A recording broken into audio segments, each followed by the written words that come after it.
दर्शक बंधु कुंडलीर क्यों भावरे मंगल थिले मांगलिक दोष हुए। ये मांगलिक दोष कौन? ये मंगल दोष रहिले कौन समस्या सृष्टि करे? आमर वैवाहिक जीवन रे आमर जो भावना रही जो विचार रही ताको प्रभावित करिथाए ए मंगल ग्रह। विवाह समय रे मंगल दोष को एइतिपई गुरुत्व दिया जाई थाए जे वैवाहिक जीवनटी प्रीतिपूर्ण हबो ना नाही। जन्म कुंडली रे केतक विशेष भाव उपरे जदि मंगल ग्रह रही जाए ताहले मांगलिक दोष उत्पन्न होई थाए।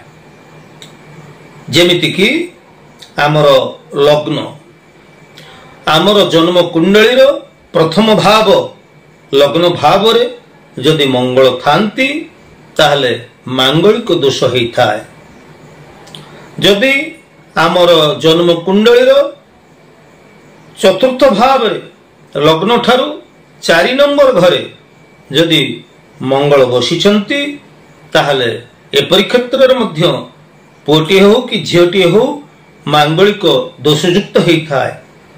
सप्तम भाव रे अष्टम भाव रे द्वादश भाव रे एई मंगल रहिले मांगलिक दोष उत्पन्न होई थाए। ताहले आमे जानिले जे लग्न चतुर्थ सप्तम अष्टम एवं द्वादश भाव रे मंगल रहिले मांगलिक दोष उत्पन्न होई थाए।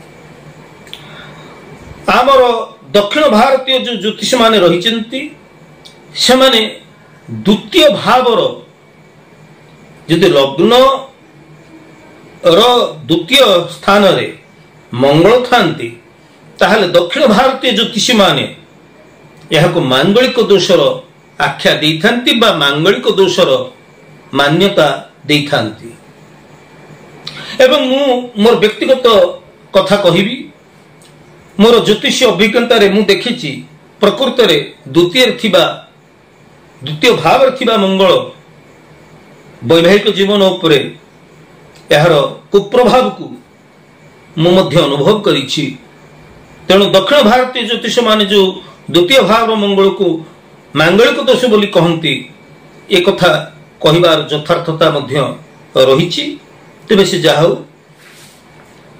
मांगलिक दोष जदि पुअर अछि झियर अछि ताहले एपरि क्षेत्र रे मंगल दोष साधारणतः खंडन हो जाय थाए। ए मंगल दोष आहुरी अनेक गुडे जदि मंगल कोनसी भाव भी रहिचंती लग्न भाव द्वितीय चतुर्थ सप्तम अष्टम द्वादश ई सब भाव रे थाइकरी जदि राहु युक्त होइकी रहिचंती बा राहु ग्रहंकर दृष्टि प्राप्त होउचंती ताले एपरि क्षेत्र रे मध्य ए मांगलिक दोष अनेक परिमाण रे यार दोष खंडन हो जाइथा बा दोष रहित हो जाइथा। आहुरी अनेक गुड़िए ज्योतिष तथ्य रही अनेक गुड़िए ज्योतिष सूत्र रही जहां विचार कले मंगल दोष प्रकृत खंडन हो जाउची ना ए मंगल दोष बलवत्तर रहुची ताहाकु मध्य विश्लेषण करबा दरकार ताकु जानिबा दरकार ताकु बुझिबा दरकार। किंतु मते कहिबा पई एठी टिके दुखर सहित मते कहिबा पई पडुची जे अनेक ज्योतिष अछंती जो माने किछि न बुझिकी लग्न चतुर्थ सप्तम अष्टम द्वादश भाव रे जति मंगल रहि जाइछि ताले मांगलिक दोष आख्या दे दउचंती। तेबे प्रकृत रे ये मंगल केते दूर दोषपूर्ण आसंतु जानिबा। लग्न रे चतुर्थ रे सप्तम रे अष्टम रे द्वादश भाव रे जदि मंगल रहुचंती ए मंगल केते दूर दोषावह ए विषय रे आसंतु आमे जानिबा। तबे आमर मंगल दोष रहिले साधारणतः विवाह योग्य पुत्र कन्यांकर विवाह विलंब होई थाए। मंगल जदि जाग्रत अवस्था रे थाए ताहले बाहाघर को विलंब करई थाए। गोटे जे प्रस्तावटी आसीची ए प्रस्तावटी आगु को जेतेबेले कथा आगौची सेतेबेले एई मंगल विघ्न सृष्टि करिथाए एवं ए बाहागर को विघटन करि देइथाए भांगी देइथाए। तबे अनेक क्षेत्र देखा जाए जदि मंगल सुप्त अवस्था रहिचंती ताले खूब ए मंगल दोष थाई किरि भी खूब कम बयस कहले आमर आईन सम्मत जो रही विवाह बयस से बयस खूब शीघ्र बाहागर हो देखा किंतु ये सुप्त मंगल ये बाहागर हवाई कौन से अड़ुआ सृष्टि कला नहीं, ये कौन से प्रतिबंधक सृष्टि कला नहीं। बाहागर हो गला बेस धूमधाम रे बाहागर हो गला मन लाखी प्रस्ताव टे मिलिला बाहागर हो गला। ये सुप्त मंगल सुप्त अवस्था रहिबो से पर्यंत जे पर्यंत संतान संतति न होइचंती जेतेबेले संतान संतति उत्पन्न हेबे तापर ये सुप्त मंगल ये जागृत हबो। तबे मंगल सुप्त अवस्था अछंती ना जागृत अवस्था अछंती ताहाको मध्य विचार करिवार आवश्यकता थाए। तबे दर्शक बंधु वैवाहिक जीवन रे भावनात्मक विचार को बिगाड़ी दौथिबार ग्रह होचंती मंगल। मंगल दोष थिले आमर विवाह तो विलंब हुए एवं वैवाहिक जीवन रे विच्छेद मध्य घटी थाए। मंगल दोष मातांक प्रति एवं निजर जीवन साथी प्रति खराब व्यवहार कराई थाए। निजर जीवन साथी प्रति निजर मातांक प्रति मंगल एभली गोटे क्रूर ग्रह जे संपर्क तिक्तता नहीं आसी थाए मातांक प्रति जीवन साथी प्रति। लग्न मंगल थिले व्यक्ति साहसिक होइथांती पराक्रमी होइथांती। लग्न रे मंगल थिले धैर्यवान होइथांती। एई लग्न रे जे मंगल रहंती ये मांगलिक दोष उत्पन्न करैथांती। ये मंगल वैवाहिक जीवन को विवाह क्षेत्र में विलंब सृष्टि करैथांती एवं वैवाहिक जीवन में मध्य भावनात्मक विचार को बिगाड़ी थांती जाफल कि वैवाहिक जीवन भल हुए नहीं। चतुर्थ भाव जदि मंगल रहउचंती ताहले से प्रकार व्यक्ति शक्तिशाली आकर्षक होइथांती। वैवाहिक जीवन रे एई चतुर्थ भाव मंगल वैवाहिक जीवन रे भल बुझामणा रखिबा को दिए नहीं। तेबे ध्यान रखिबा दर्शक बंधु जे चतुर्थ थिबा मंगल सबुठारु कम मांगलिक दोष बोली कि विवेचना करा जाइता है। चतुर्थ जदि मंगल रहिचंती ताले से मंगल से मांगलिक दोष खूब नगण्य। सप्तम भाव जदि मंगल रहुचंती व्यक्ति मध्य उग्रता सृष्टि होता है। हिंसात्मक भावना उद्रेक होता है।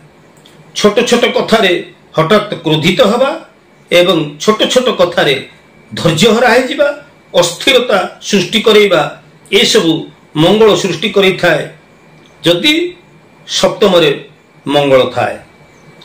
संपत्तिगत मामला रे जदिओ शुभ फल प्रदान करि थाए सप्तम मंगल किंतु एई सप्तम मंगल वैवाहिक जीवन भितर टिके संपर्क रे तिक्तता मझिरे मझिरे सृष्टि कराए एवं जीवन साथीर स्वास्थ्य अचानक बिगड़ी जिबार संभावना को अधिक बलवत्तर करि देई थाए। अष्टम भाव मंगल निजर वाणी एवं स्वभाव को खराब करि देई थाए। अष्टम भाव रे थिबा मंगल व्यक्ति को अहंकारी करि देई थाए। अष्टम मंगल जीवन रे एकुटियापण आनी देई थाए। कर्म कार्य क्षेत्र को नहीं करी बा कर्म क्षेत्र को नहीं करी स्वामी गोटे जगार स्त्री गोटे जगार आउ जदि स्वामी स्त्री एकाठी रहउचंती बेंग कुहे बेंगुलीलो पृथ्वी खेणी खेणी के आन वर्तमान पाई बुझामणा भलो अछि तो आउ टिके समय परे पति पत्नी मध्य रे या मुह इाड़ को ता मुह सियाड़ ए प्रकार परिस्थिति उत्पन्न करें अष्टम भावर मंगल। तेबे ये अष्टम रे जहार मंगल रही अष्टम भाव रे जो जातक रे मंगल रही से प्रकार व्यक्तिंकर त्वचा संबंधी रोग हबार संभावना रही है। छोट मोट दुर्घटना जीवन में घटवार संभावना रही है। अंग प्रत्यंग आघात जनित भय रही है। वैवाहिक जीवन में दूरता सृष्टि करें एवं पाइल्स भली रोग मध्य अष्टम मंगल सृष्टि करें। तेणु सबुठारु अधिक मांगलिक दोष होउची अष्टम रे थिबा मंगल। आउ द्वादश भाव रे थिबा मंगल, एही मंगल आमर सुख आमर विलास प्रति इच्छा को अति प्रबल करें। वैवाहिक जीवन में अहंकार ईगो जहा दाम्पत्य जीवन में गोटे मतभेद को नहीं आसी था। तेबे ध्यान देवार कथा जे द्वादश भावर मंगल अति नगण्य मांगलिक दोष, खूब छोट मांगलिक दोष। यह एत बड़ गुरुतर मांगलिक दोष नुहे।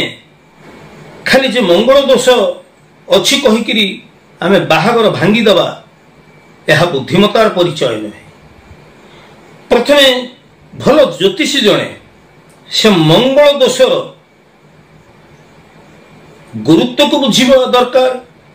ये मंगल दोष केउ ज्योतिष सूत्र आधार रे मंगल दोष खंडन हो जाउची ताहाको मध्य विचार को नबा दरकार। आ जदि मंगल दोष बलवत्तर रहुची ताले विवाह पूर्वरु ए मंगल दोषर निराकरण करिनबा निहाती दरकार।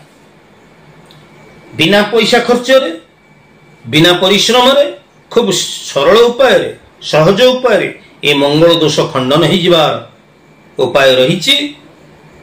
तेबे मने रखिबार कथा थरे ए मंगल दोष थाई जदि बाहागर हो जाए हाथ गंठी पड़ी जाए मानिके चलंतु जे आपणकर जेमती लक हो जाए से भली आमर मंगल दोष आउ सहजरे खंडन हुए नहीं।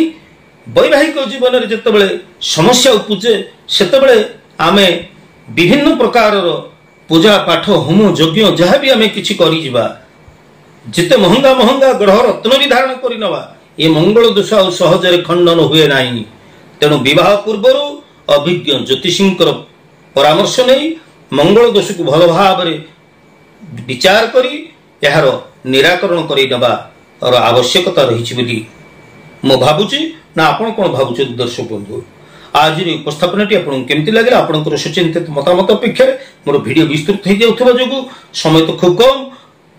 तेबे जदि मोर ज्योतिष वास्तु एवं धर्म विषय के ऐतिहासिक चैनल आपको भल लगुच निश्चित भाव में मोर वीडियो को आप सब्सक्राइब करेंगे लाइक करेंगे और बहुल परिमाण में आपण मन प्रिय परिजन शेयर करेंगे। आज तो समय हो विदाय नौ परवर्ती अध्याय देखा से पर्यंत आपंकर सुचिंतित मतामत अपेक्षा ज्योतिर्विद सूर्य। जय जगन्नाथ।